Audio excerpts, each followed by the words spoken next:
Bonjour, dans cette vidéo, nous allons parler de la théorie à connaître pour le deuxième TP d'automne 2020.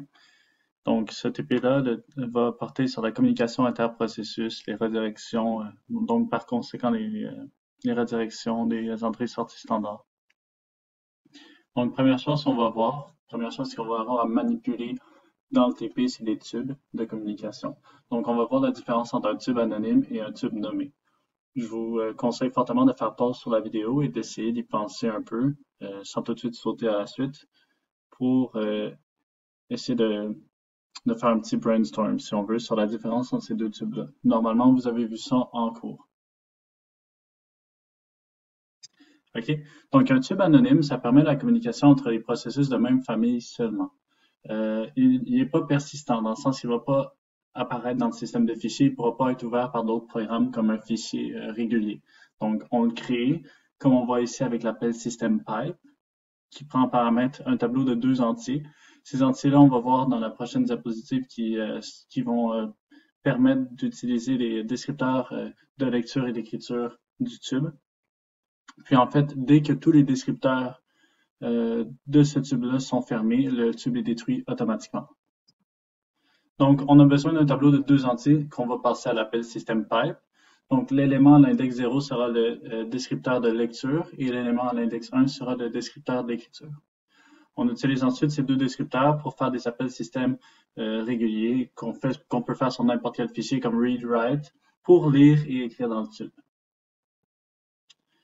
Maintenant, on arrive au tube nommé. Le tube nommé, on voit qu'il y a un autre use case si on veut. Donc, il va apparaître dans le système de fichiers. Ça va vraiment être un fichier qu'on va voir si on le crée dans le desktop. Mettons, on va voir vraiment le fichier qui porte le nom du tube. Donc, il apparaît dans le système de fichiers. Puis ça, ce que ça veut dire, c'est que plusieurs programmes qui n'ont pas de lien de parenté direct peuvent aller ouvrir ce fichier-là pour se parler. Donc, ici, on a un exemple très basique de communication avec un tube nommé. Je vous conseille de bien regarder le tube. Donc, on voit ici qu'on utilise mkfifo qui va créer le tube mon tube avec les permissions. Donc, l'appel mkfifo, on va le voir d'ailleurs tout de suite, ça crée le tube avec les permissions qu'on lui donne en second paramètre. Ici, on met 0cc0 qui est un peu les permissions totales, si on veut. Peut-être pas exactement, mais ça permet de faire tout ce qu'on veut dans le cadre du laboratoire. Sinon, il y a des macros qui sont utiles pour ça. Donc, je suggère d'utiliser les macros. Je vais vous en parler d'ailleurs sur Discord quand on va commencer le laboratoire.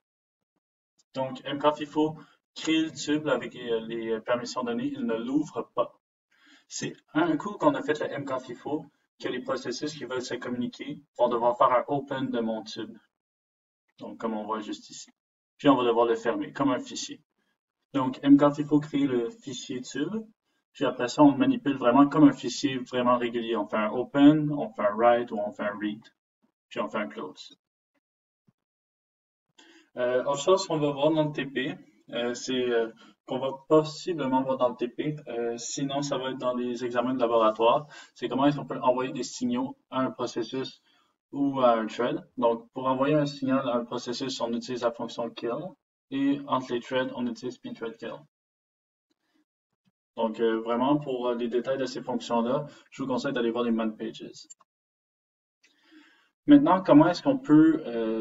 c'est bien le fun de pouvoir envoyer des signaux, mais ce qu'on voudrait, c'est peut-être override le comportement par défaut quand on reçoit un signal, supposons CQSR1, puis on voudrait peut-être exécuter une routine personnalisée. Donc, c'est possible d'overrider le comportement de certains signaux très importants. On ne peut pas override tous les signaux. Il y en a qui sont vraiment réservés pour le noyau très important comme le seek-kill, par exemple. Donc, par contre, vous avez sans doute remarqué qu'il y a des signaux qui s'appellent SIGUSR1, comme juste ici, et SIGUSR2. Il y a juste le 1 et le 2. Ça, c'est des signaux que Linux nous donne à nous, les développeurs, pour un peu vraiment des signaux qu'on peut personnaliser entièrement. C'est vraiment des signaux utilisateurs, en fond. Donc, il y a SIGINT aussi qu'on peut overrider. Fait, comment ça fonctionne? C'est qu'il faut se créer une fonction qui prend en paramètre le numéro du signal. Puis, cette fonction-là va exécuter la routine qu'on va exécuter quand on reçoit un signal donné. Comme ici, c'est juste un simple printf. Ensuite, il faut dire, bon, à chaque fois que je reçois un signal SIGINT, je voudrais exécuter la routine SIGINT-handler. Donc, pour faire ça, on utilise la fonction signal. Le premier paramètre, ça va être le nom du signal ici, SIGINT. Et après ça, ça va être, en fait, pas le nom, la macro qui représente le signal. Et après ça, ça va être la fonction. Et c'est tout. Ce code-là est sur GitHub. En fait, CTRL-C, ça fait un SIGINT. Donc, quand vous allez lancer ce programme-là, vous allez voir que pause, en fait, ça fait juste attendre jusqu'au prochain signal, peu importe quel signal c'est. Puis quand vous allez faire CTRL-C, ça va afficher la routine qui est ici. Ça va afficher le printf qui est là. Donc maintenant, quelque chose de très important, ça va être sur la deuxième question du TP2, la redirection d'entrée-sortie. Donc, à quoi ça sert cette redirection-là? Ça permet de remplacer le descripteur de fichier utilisé par un processus par un autre.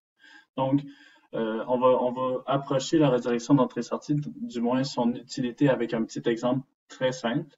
Donc, supposons qu'on a un programme qui écrit bonjour sur la sortie standard, donc qui écrit bonjour sur l'écran. On veut que le bonjour, à la place de s'écrire sur l'écran, s'écrive dans un fichier.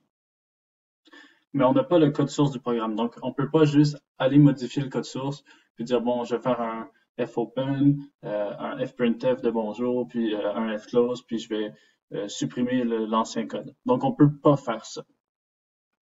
Donc, ce qu'il faut faire, c'est créer un genre de programme wrapper qui va exécuter le programme, mais qui va avoir modifié sa table de descripteur de fichiers.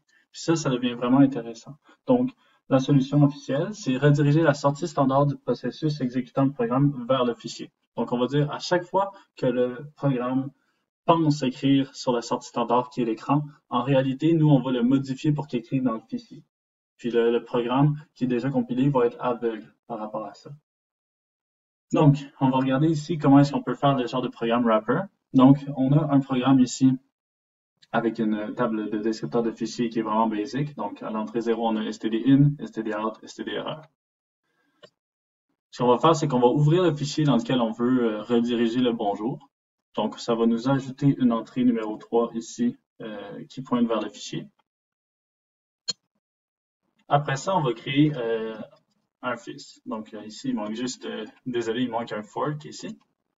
Donc, ici, on est dans le code du fils. On veut exécuter le programme qui écrit bonjour, dans ce cas-ci, c'est salut, qui va l'écrire dans le fichier. Donc, ce processus-là, le fils, qui est dans ce if-là, c'est celui qui va se charger d'exécuter le programme prog. Donc, notre objectif, comme on l'a dit, c'est vraiment de tromper le programme ici, ou de tromper le programme prog. Faut en fait que le fils ici réussisse à tromper le programme pour qu'il écrive dans le fichier plutôt que dans la sortie standard. Donc, c'est là que la fonction dup2 va être vraiment importante. Donc, dup2, ça permet de transformer le descripteur copie en, comme ici, en copie du modèle, du descripteur modèle. Donc, j'ai un petit truc personnellement parce que c'est très facile de mélanger les deux paramètres de dup2, mais il y a un petit truc qu'on peut se donner. Donc, on voit ici qu'on fait dup2 file, qui est le fichier, puis stdout file no. Donc, comment est-ce qu'il faut lire cet appel dup2-là? C'est dire à chaque fois, à partir de ce point virgule-là, à partir du reste du fils. Donc, on voit ici que le reste du fils, ça va être en fait l'exécution du programme qui écrit bonjour sur la sortie standard. À chaque fois que le programme, que le processus considère ou pense écrire dans stdout, en réalité, il va écrire dans file. Donc, c'est vraiment comme ça qu'il faut le lire. Donc, le programme prog, sûrement qu'il y a un appel write à quelque part de stdout, un write dans stdout de bonjour, mais lui, il va utiliser, oui, stdout file no, mais en réalité, étant donné qu'on a fait une modification externe, stdout en réalité va être le fichier. Donc, c'est vraiment ça qu'il faut comprendre. Puis, on voit ici comment ça se passe dans la table de descripteur de fichiers. Juste avant, ici, on avait stdin, stdout, stderr et le file. Quand on fait un duplicate, ici, on voit qu'à la place d'avoir stdout, on a fichier. Donc, à chaque fois que le processus va dire « je veux faire un write dans le file descriptor 1 », il va write dans le fichier et non dans le stdout. Donc, j'espère que c'est clair. Maintenant, on va voir une autre fonction qui est vraiment pas utilisée dans les labos, mais c'est bien parce que là, on se dit, OK, c'est cool, on a fait notre redirection, mais supposons qu'un jour, je voudrais être capable de restaurer stdout, de remettre stdout ici, de revenir à mon état précédent. Ici, on n'a plus de référence à stdout, donc on peut pas vraiment le faire. On pourrait ouvrir le fichier stdout, le fichier spécial stdout, mais il n'y a pas de façon hyper simple de le faire, si on veut. C'est pour ça qu'il y a une fonction qui s'appelle dup. Donc, cette fonction-là permet de juste simplement de dupliquer un file descriptor. Donc, on fait dup avec le file descriptor qu'on veut dupliquer. Donc, on voit ici stderr. Ça va nous rajouter une entrée ici, stderr. Maintenant, on arrive dans le cœur de la dernière question du TP. En fait, la dernière question du TP, ça va être de recréer une ligne de commande bash, donc avec des redirections comme vous voyez ici, et l'écrire en code C, avec des dup2, des forks et des wait et tout ce qu'il faut. Donc, on va voir quelques redirections simples. Il n'y a vraiment pas toutes les redirections ici. Par contre, si vous allez en haut du site Moodle, il y a une section qui, euh, qui porte sur un petit peu des documents pour l'examen intra. Puis il y a un PDF qui est là, qui est pour la révision pour l'intra. Puis vous allez voir, il y a beaucoup plus de redirections que vous allez utiliser. Donc, je vous conseille fortement d'aller consulter ce PDF-là. Donc, ici, quand on fait, j'exécute programme 1 et je fais, si on veut, un plus grand que fichier.txt, ce que ça va dire, c'est qu'on va prendre la sortie standard de programme 1 et on va l'envoyer, on va l'enregistrer dans le fichier texte ici. Quand je fais programme 1, je fais 2 plus grand que éperluette 1. Ce que ça veut dire, c'est qu'on va rendre la sortie d'erreur. Il n'y a pas 2, ça signifie sortie d'erreur par défaut. Et on va la rendre synonyme de la sortie standard. Ici, un autre cas qui est un petit peu plus compliqué. J'exécute programme 4. Sa sortie d'erreur va être synonyme de la sortie standard, mais je vais rediriger la sortie standard bien important, juste l'entrée 1. Le plus grand que veut dire je redirige le file descriptor 1 vers tel élément. Donc ici, j'ai rendu le file descriptor 2 synonyme du file descriptor 1, mais je prends seulement le file descriptor 1 puis je l'envoie dans le fichier texte. Donc, c'est tout pour les redirections d'entrée-sortie avec le terminal. Donc, j'espère que cette capsule vous a été utile. Puis, bon TP.